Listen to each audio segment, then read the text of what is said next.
Macam yang kita janjikan tu. Hai Nani dari Singapura, hai Sri Aisyah dari Indonesia, hai awak-awak abang-abang semua yang dari Malaysia, abang Kamsan, abang Kanatan ada tahu? Rock. Abang Kanatan tak abang Kanatan? Kenal.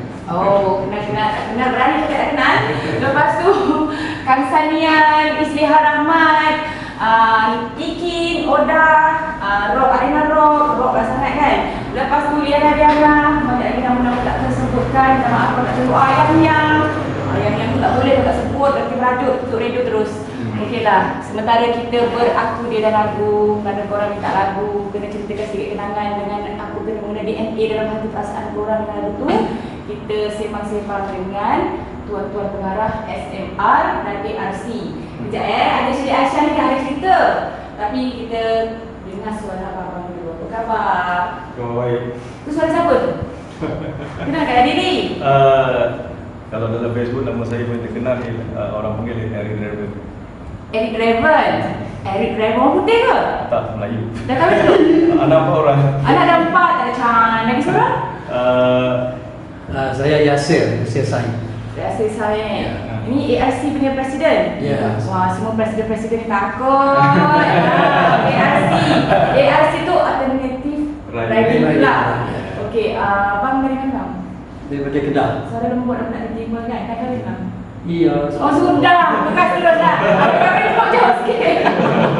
Tak adalah, kita sebenarnya ada yang tahu, ada yang tak tahu apa itu SMR, apa itu ARC dan fungsi-fungsi dia. Jadi ARC dengan SMR ni apa beza dia? Yasir. Okey, Alternative Riding Club ARC adalah kelab untuk riding. Kita banyakkan aktiviti konvoi, dan SMR Awi yang akan sentuh nanti. Dan Awi? Ya. Senjana merah? Bukan? Tak boleh dengan nama Awi ni.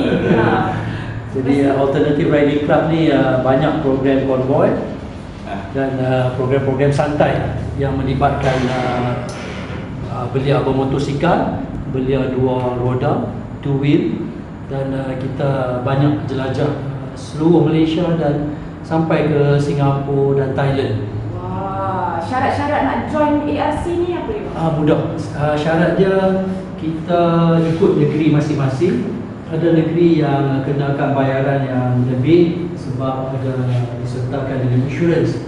Dan ada negeri yang serendah RM20 cuma isi borang dan partikular penunggang itu, dan dia adalah layak sebagai Alternative Riding Club punya members.